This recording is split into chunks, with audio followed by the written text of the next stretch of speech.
అందరికీ నమస్కారం. తెలుగు ప్రజలందరూ ఎంతగానో ఎదురుచూసే ఉగాది పండుగ వచ్చేసింది.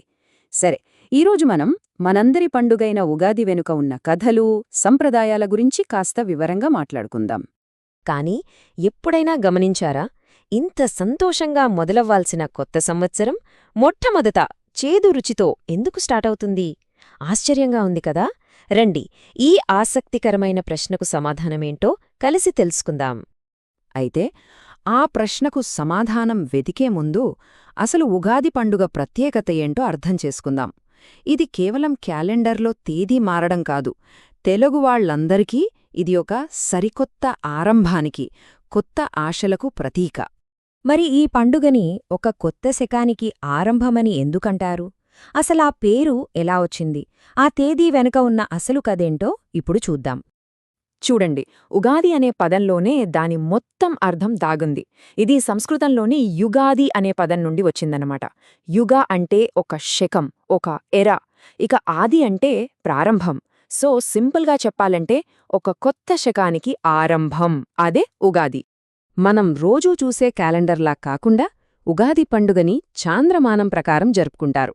అంటే చంద్రుని కదలికల ఆధారంగా లెక్కించే పద్ధతి అన్నమాట.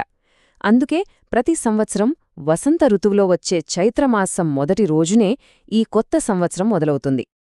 ఇక మనం పురాణాల్లోకి వెళ్తే దీనికి ఇంకా పెద్ద ప్రాముఖ్యతే ఉంది.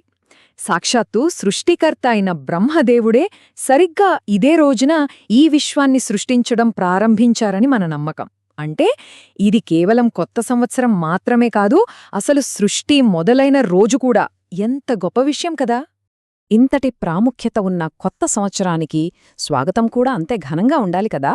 మరి ఆ రోజున మన ఇళ్లల్లో సందడి ఎలా ఉంటుందో, ఏమేం సంప్రదాయాలు పాటిస్తామో ఒకసారి చూద్దామా?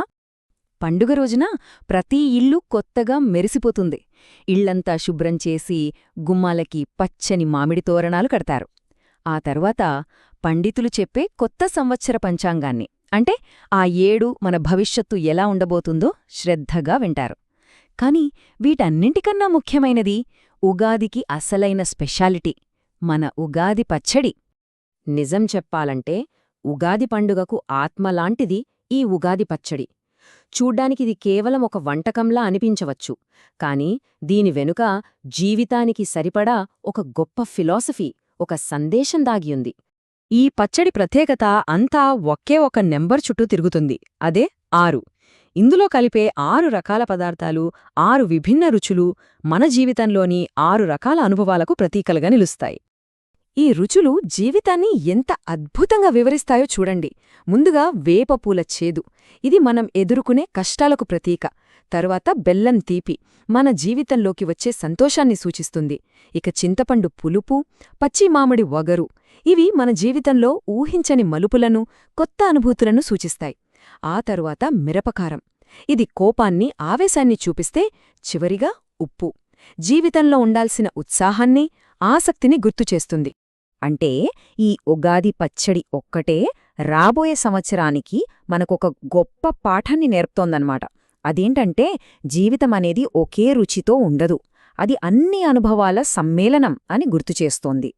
కాబట్టి ఉగాది పచ్చడి మనకు స్పష్టంగా చెప్పేదొక్కటే, రాబోయే సంవత్సరంలో కేవలం సంతోషాలనే కాదు, కష్టసుఖాలు, కోపతాపాలు, కొత్త ఆశ్చర్యాలు, ఇలా అన్నింటినీ స్వీకరించడానికి సిద్ధంగా ఉండాలి అని. ఇప్పుడు మనం మొదట అడిగిన ప్రశ్నకు సమాధానం దొరికింది కదా. చేదుతో సంవత్సరాన్ని ప్రారంభించడమంటే జీవితం అందించే ప్రతి రుచిని, ప్రతి అనుభవాన్ని స్వీకరించడానికి సిద్ధపడటమే. మరి ఈ కొత్త సంవత్సరంలో జీవితమందించే ఈ అన్ని రుచులను మనం ఎలా స్వీకరించబోతున్నాం? అందరికీ మరోసారి ఉగాది శుభాకాంక్షలు.